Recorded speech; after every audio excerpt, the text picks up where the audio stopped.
in logistics and AP Link as the logistics infrastructure growth engine for Andhra Pradesh.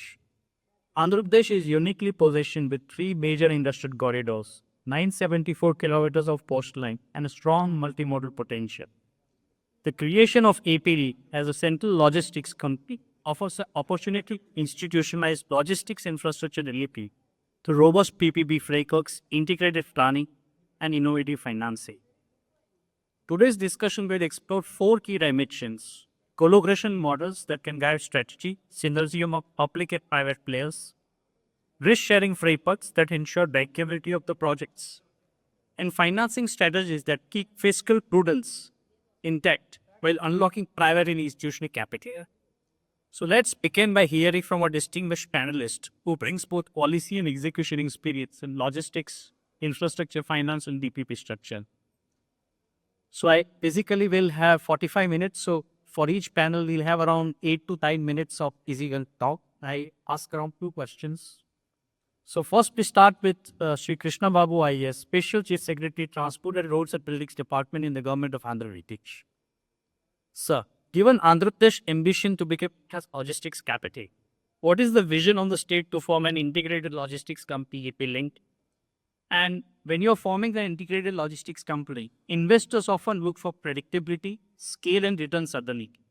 How does APDEX integrated model change the investors' risk perception? And how do they physically fast-track logistics projects in the state, make Andhra Pradesh a logistics capital? Thank you. Thank you all the panelists as well as invitees. As he's already told, Andhra Pradesh is looking for a bigger role in development, especially industrial development, which will contribute to growth of India and of course growth of Andhra Pradesh. So what we have advantage is our 1,000 kilometers plus coastline, apart from other advantages. So in order to realize the goal of the GDP growth, of course, India ambition to continue that 6.5 to 8% growth rate, and our honorable Chief Minister's vision of having 50% growth rate for consecutively up to 2047 to make almost 2 trillion economy. So this requires a lot of planning, especially to improve the infrastructure, especially in the logistics space. So we have the ports, then the airports, inland waterways, and also the other infrastructure connected to logistics. We know that the National Council for Applied Economic Research, which has conducted a detailed study for spanning 2 years, has come up with some statistics saying that around the logistic cost in India is approximately 7.87% of the GDP. Even though the earlier forecasts or earlier models were having almost given a figure of around 0.240%, 40 to even 80% of the GDP as the logistic cost, but latest well-researched and well-documented, collecting the information from various statistics, various sources, primary and secondary sources, the NCA has come up with this calculation.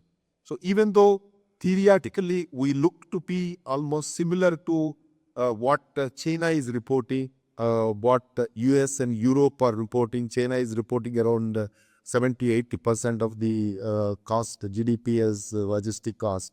But we know, because the people who are exposed to whether Chinese ports or any other infrastructure, we know that we are not anywhere near to that Chinese efficiency of movement of cargo.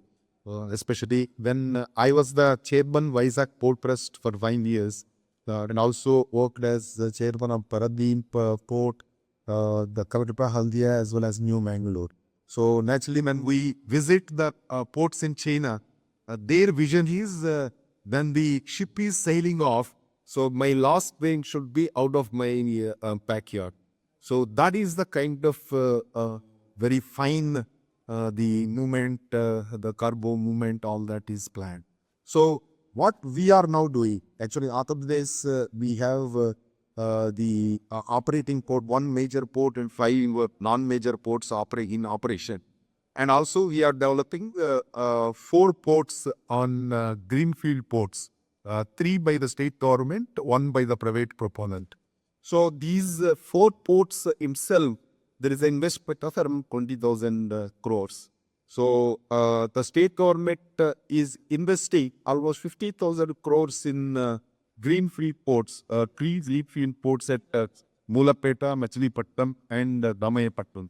So out of this, of course, 30-70% is the equity and the law. So we have to source a lot of funding if you want to reach the ambition set by the state government of achieve 15% growth rate in GDP.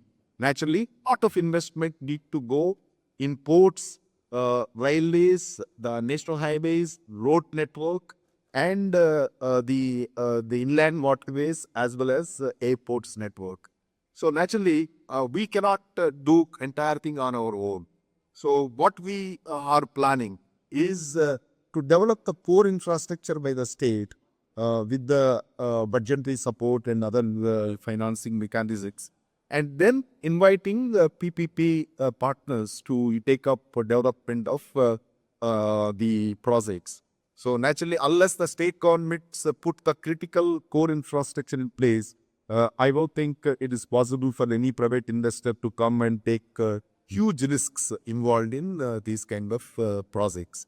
So that is how what we proposed is we wanted to have AP Logistic Infrastructure Corporation, AP Link, which will be will be forming a wholly company with all these players. That is, we have AP Road Development Corporation, we have the ports, different ports, each of the port is representing, one SPV is financing each of the ports. So 3 ports are with 3 SPVs. Then we have the Airport Development Corporation Limited and also AP Warehousing Corporation Limited. So all these corporations which are working in the logistics space, we wanted to bring into the common umbrella. So such that each of these projects can be anyway backable. But once because we may not require funding in really that particular space. We may require last mile connectivity or last mile investment in various other spheres. So naturally, we want to take advantage of having a holding company, keeping these individual companies in the AP Link structure, such that all these, now these 3 ports, which will be operational by 2026, June and December. 1 port will be by June and December, another 2 ports. So these will be assured revenue sources. Similarly, AP Road Development Corporation, the state government is supporting by giving some revenue sources like 1 piece on petroleum products, petrol and diesel, and some percentage cess on the vehicle transport sector, whatever vehicles the people are buying. At least some 10% cess on it, tax, etc. So all these uses together, we wanted to select the Road Development Corporation to access finance and then take up the projects which will be pulled can further get be generated. So this AP Link will be will be formed. Almost cabinet note is next cabinet is going.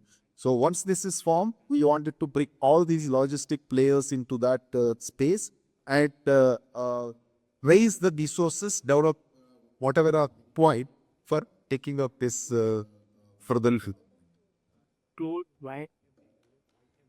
Sir, for explaining the genesis behind formation of AP Link. So basically what you are saying is integrated planning of ports, airports, inland waterways, industrial parks would basically drive infrastructure investment in the logistics sector, which would also lower basically the logistics cost and promote exports. And what you are saying, the state will basically support, co-invest with the private sector for core infrastructure projects, which will lead private sector investments in industrial clusters, township, warehouses. So this is basically the strategy. Now my next question is to is to Sri Sanjay ji, who is the chairman and managing director of HUDCO. So Pushpa has very extensive experience in blended finance and credit financements for various infrastructure works. Moreover, globally, as per the best practices, co-investment by state is very critical for attracting private capital. So based on your long infrastructure lending experience, what is required to be done to encourage public finance and private finance work hand in hand under APLIC's framework as Sir had explained, especially designing PPP frameworks, blended finance models, and what should be the risk sharing frameworks with the government in the private sector? So we see a lot of physical infrastructure perspective. Thank you. I must thank you, government, state government of Nepal. The contest has already been set up by Honorable Finance Minister and the Finance Department, which was continued by Mr. Babu.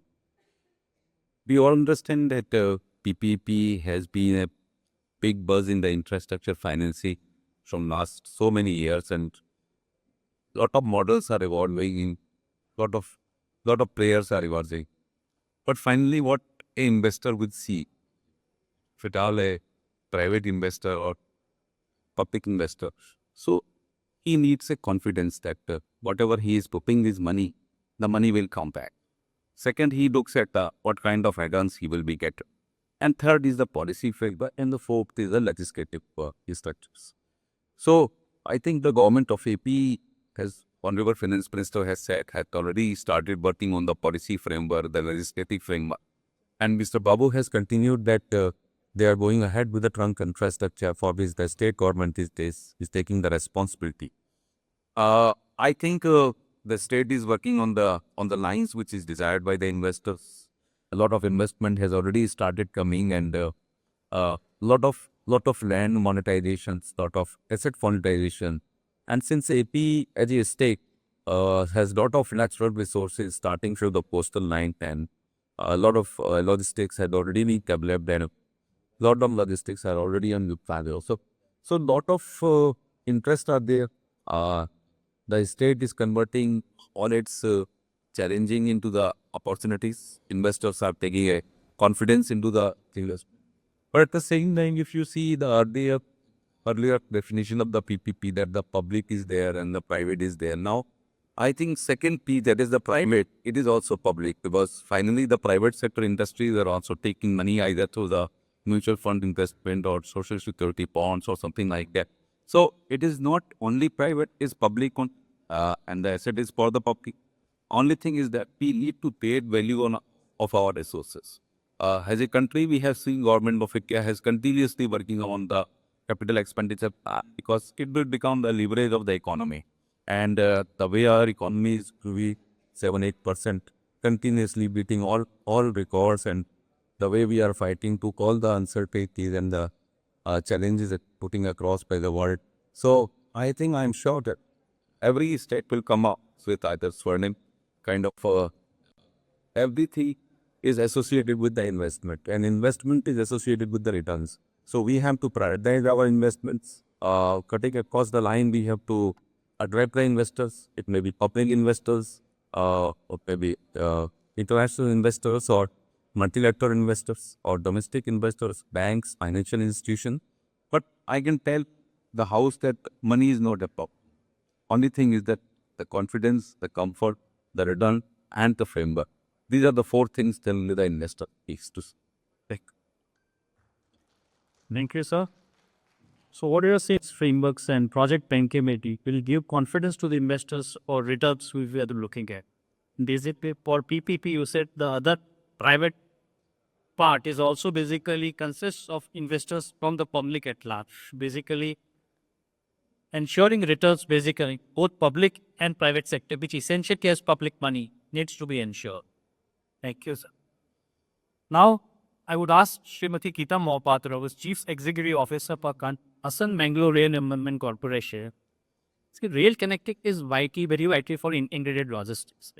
Drawing on your Hassan Mangalore corridor experience, how can EP-Link replicate successful multi-agency collaboration models when they are talking about integrated logistics company to create a rail-led logistics zone in Andhra Pradesh? Good morning, everyone. First of all, I'm really thankful to Government of Andhra Pradesh to have invited PPP person to speak here. Like I have we at say Hassan Mangalore Development Company has the experience of almost 19 years now running a special purpose vehicle which was formed to convert meter gauge into broad gauge between Hassan to Mangalore, 183 kilometers stretch. That was the era of 2002-3 when railways was suffering.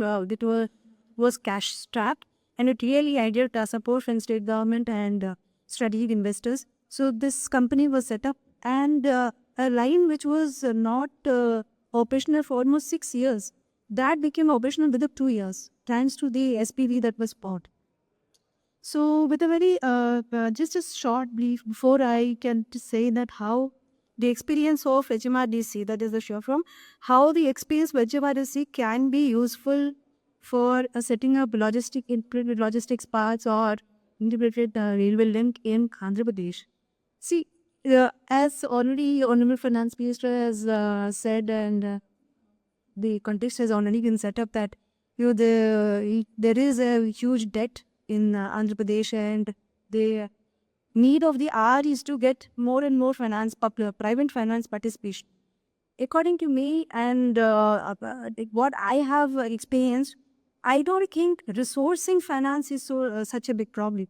The bigger problem is, as esteemed panelists already said, is building the confidence. So what has happened in last 19 years, we have seen a lot of ups and downs, especially from the policy part. So if there is a policy risk in the sense, then the tax structure changes, service tax, GST. So we have to deal with that.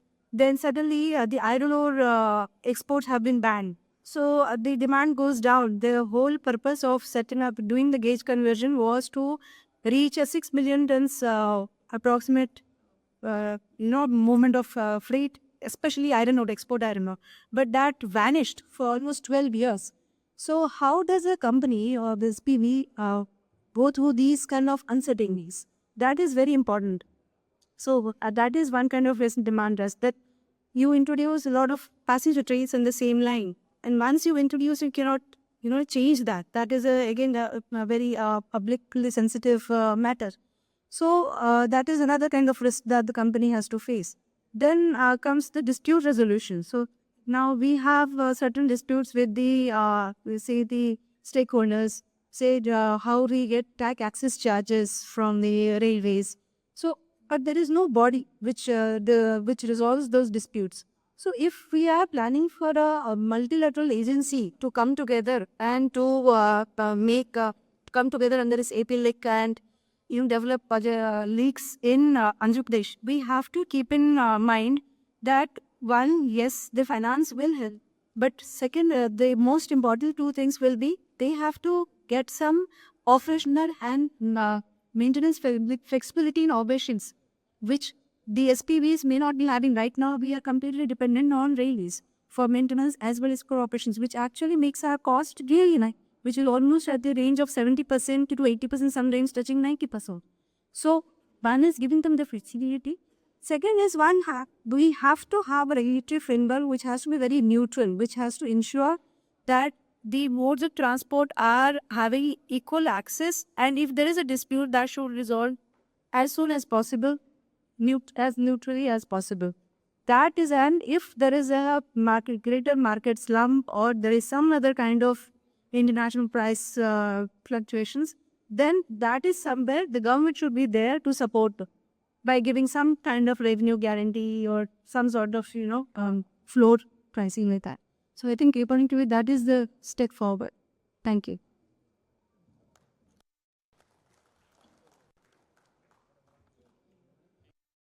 So what we are seeing is that SPV framework is basically beneficial for such kind of basically public-private partnerships. And you are looking for a robust policy framework and basically dispute resolution framework. So you are saying that you need to multilateral institutions can create sort of a standard dispute resolution framework. Maybe for the government, I think the demand is basically creating an urgent dispute resolution framework as we have it like in Singapore. That kind of structure is created. Maybe it can enhance both public-private partnerships, and it can basically enhance institutional and private capital in the state, especially in the logistics sector. and you're talking of a regulator which is neutral, takes all sort of basically, whether it's mode, gray, any other, it has the same to the same base, right? So my next question to you, madam, is that how can AP-late model, right, develop ROS model risk sharing frameworks that reduce the transaction time and improve project bankability? So this is a very interesting like new framework that Andhra Pradesh is coming up with this AP linked strategy. So yes, the in Andhra Pradesh, as we all have heard, that there is a long coastline, so there are a lot of ports which are coming up. Plus, there's a lot of plan for industrial hubs and multimodal logistic paths. I think when we are thinking of an integrated space where road, rail, inland waterways and ports, they all are going to come together to deliver. Ultimately, they'll have to deliver the goods from the, that's the ultimate goal. So there has to be a joint concession agreement, maybe under the broad aegis of AP Link, where it should be the modal share, there should be service level agreements between all the partners, the stakeholders, on A, the throughput, B, the quality of service, and C, the time. Because in logistics, time matters a lot. And if any, to an extent that any one partner fail should not lead to, performing poorly, should not lead to loss for the other mode of transport or other mode. So that is one idea.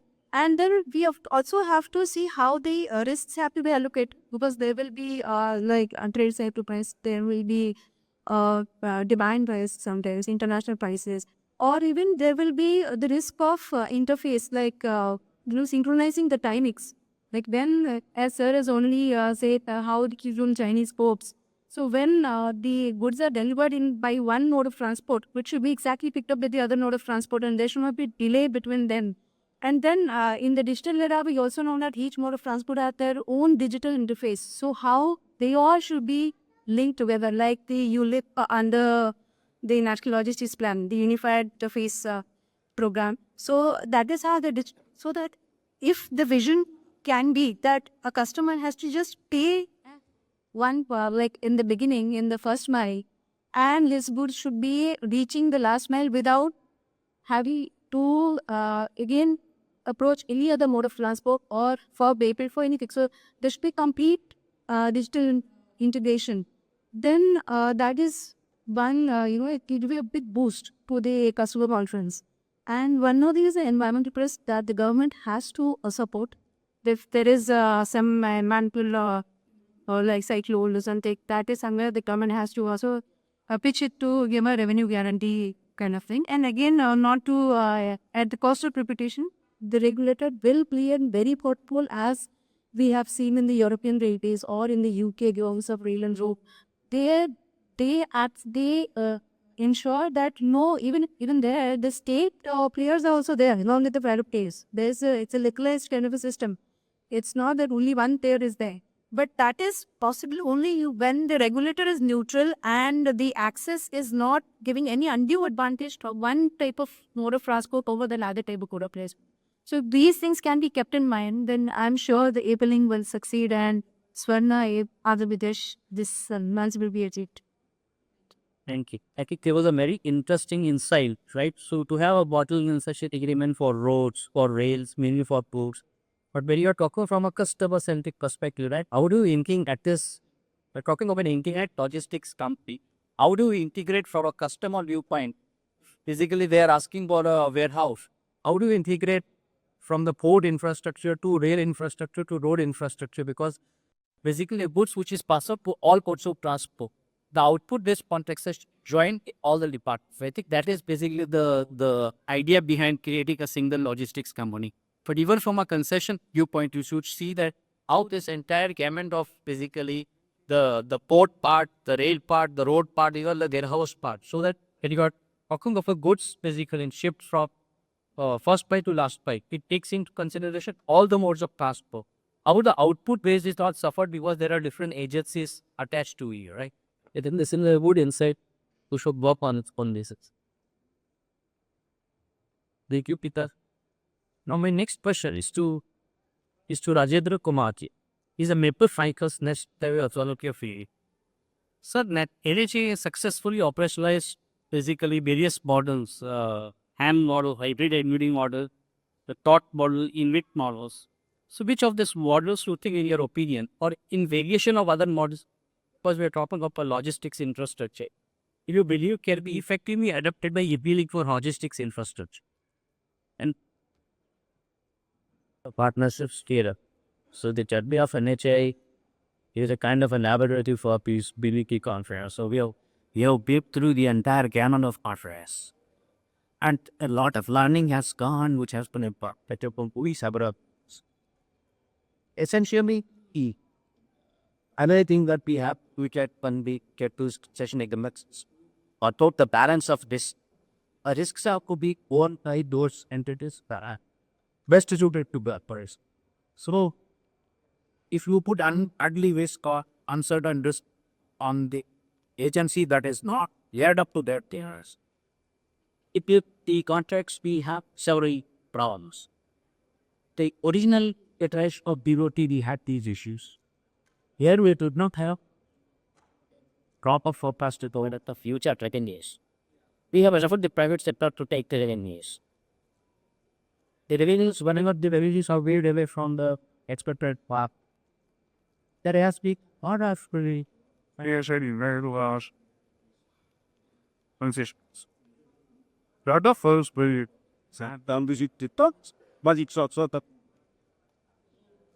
So we learned it's been some the time to really you should 2% talking when it's ability and getting the ancestor. What is it? Right. That's 60. Kit has worked by the just 5 posters right now.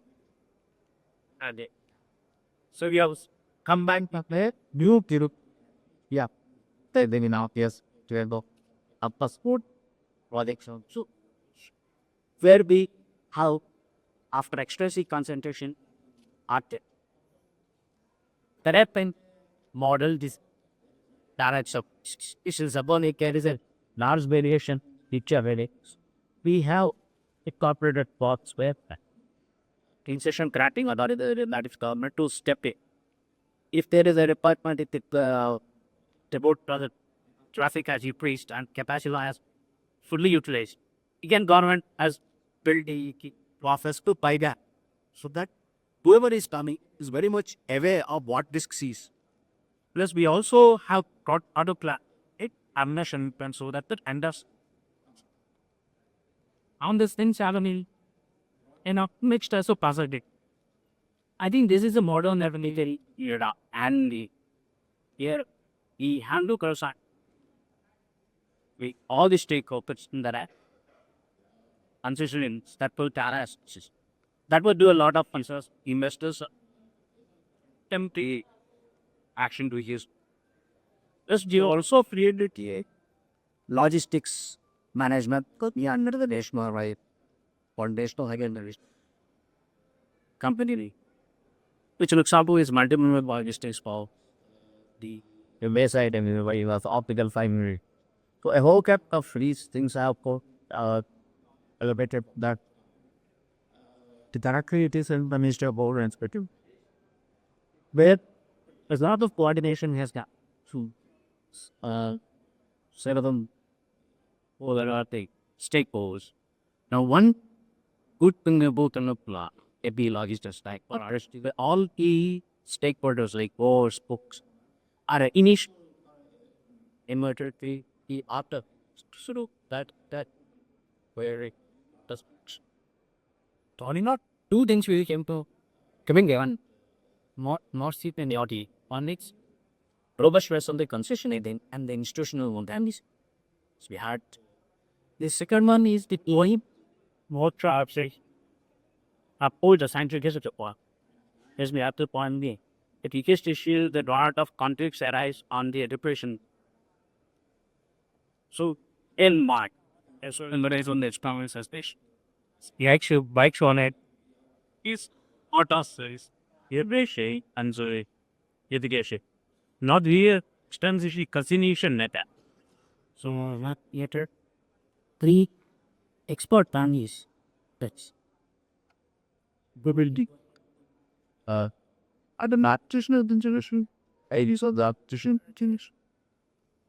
The confluence add of the conjugation. Try to work out a mechanism that is suitable to all. Engaged is to all extent. You can able to solve a lot of or arbitration places to be used conservation. Because this is something that at a full extent I would need it. TP also had lot of the financing mechanisms sites if the board operators to where the With the concessions to help for collection of the inbound maintenance of whole offense there are by allocations. You also created one infrastructure investment trust where we brought in the expertise from the private center and created the mechanism by the regulator structure where the financial investors can come in and invest it. If our wallet corpus that has done quite with us, your procurement process is created in Canada in wit. We have an extensive concentration at EPI. He wants the state governments also an EPI, but he also wants that state should actually leverage on. You put the day of that and then fund to these ventures so that the operating agency the space can also take the interest. So that could be that ensuring sub cash costs. So, what sector was part of the original sectors we used saw PPP that it was Pushpi EPC, basically government money, and then again you see asset privatization, and basically you offer that state governments can learn basically the entire value cycle that NDJSC. I think that's a good position. Now we have the last panelist who is from a private sector developer, Essar, Shri Tarkesh Tiwari. So from a core developer perspective, right, how do you look at AP as a integrated logistics stock now, right? How do you look at basically from a private sector? What equally gets a fast track development of logistic infrastructure and create down the value policy?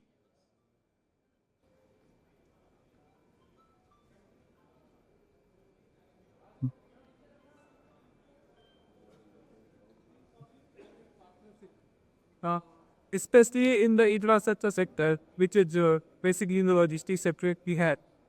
So, these are two aspects. One is the public, second is the private, and then the partnership. Now, why we need a public-private partnership? Because these are the assets which are inherently owned by government. Because roads are owned by government, tolls are supposed to be owned by government, because it's a public resources. And publics is going to be affected in a big way if the ownership is transferred to a private player. So what happens then? We give a concession to a private player for a particular period of time. So we make a concession for 30 years, 50 years period.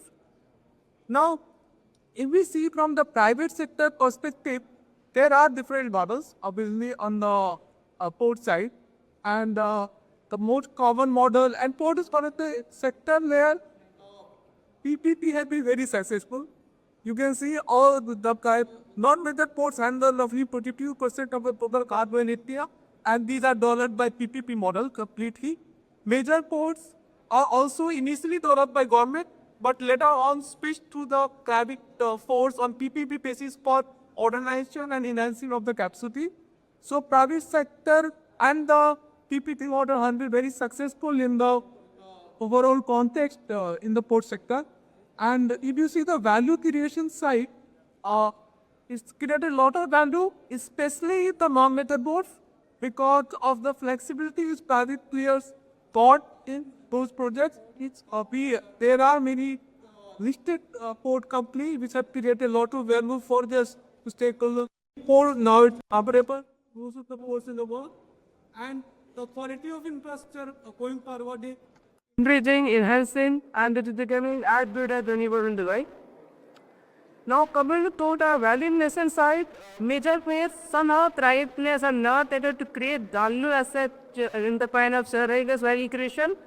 I come to that point, why does that happen?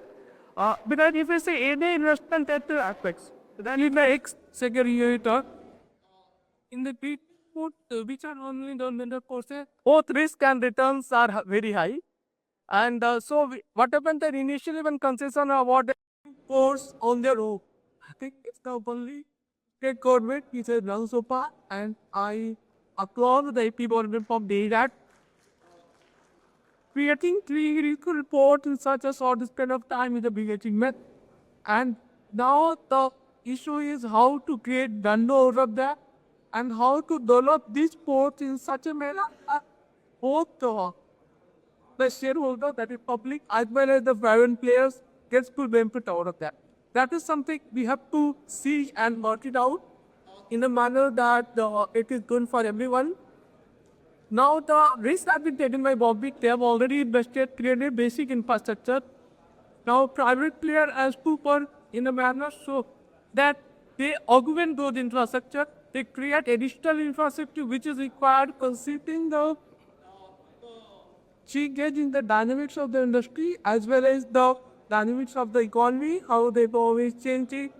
And as per the economic transition, they have to create new infrastructure and they have to operate and maintain at a very efficient way. And the AP government has to think innovatively here because the model which can work in a manner that it provides, it gives window to private player to innovate and create value. At the same time, quite opportunity to the government for growing the post and growing the industrial sectors. See, port sector should never to look the port as a standalone body. The port is a driver of the industries. If there are good world-class ports, the logistics was depleted at Islamabad, the port that as per the later the CIFCO, the industry cost is 9%. And world-class port infrastructure definitely going to reduce the logistics cost. And that should be the main driving force for the government to create the infrastructure and facilitate the industrial development. Port will grow with that because as the industry grew up, port will also grow. And that facilitation has to be so that should be the focus area. And since it's a competitive environment, any model which is a good model is going to create value for deposits. If you see the chapters in the road sector and other sector also, finally, if the model is good, then it is the bottom is going to be done. If model is not good, finally government has to change the model, project will not come, so no really. So if the project is successful, then everything is successful and it will create a lot of value. And government has to get the value in various parts. They get value in terms of oil cure amnesia, they get value in terms of GST, they get the value in terms of income tax sale, and those things. So multiplier effects are there, and industry will also get their things. So model is it is very critical, and that is needs to be structured. Is what I will have. Thank you. So you are basically echoing what basically 𝐒𝐲𝐬𝐬 was saying, that the core infrastructure in terms of basic ports are created by the government. That the private sector should come forward in creating both other infrastructure and illegitimate low industrial parks, clusters that could basically drive for both basically for both corporate. Thank you. Thank you for the session. I would request basically from the audience if they have any questions to the panelists. We have, when we started off the logistics management company, this is the biggest challenge that we got is to how to bring all the infrastructure developing ministries to one platform. And it has been a significant challenge. So if we see the way we developed these multimodal logistics parks, the first multimodal logistics park we have given in Chennai, it has taken a lot of time to even get started. That experience we got, and then in the subsequent iterations, we have started a pre-consultative process and we were able to do. So one advantage of the AP Logistics Corporation is that all the concerned infra departments are part of the organization itself. So that will actually play a major part in coordination. So I hope that whatever issues that would come with regard to coordination, that might the organizational setup should take care of it. But then the engagement should be at sufficiently senior level so that these nitty-gritties will be sorted out at the earliest. Second part is that we should also leverage on whatever expertise we have elsewhere also, because if you see PM Gati Shakti, most of the planning can easily be done through the network planning can be done through the PM Gati Shakti. We have to leverage on that. We can also leverage by entering into MOUs with the logistics management company of the NHI.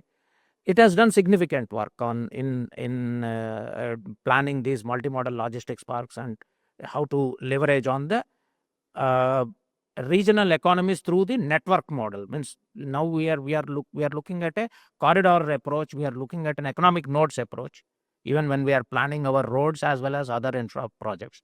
So we may actually enter into MOUs with these national agencies to leverage on the work that they have already done and take the process forward. But I think we also have two projects, two MMLUs planned for Andhra also.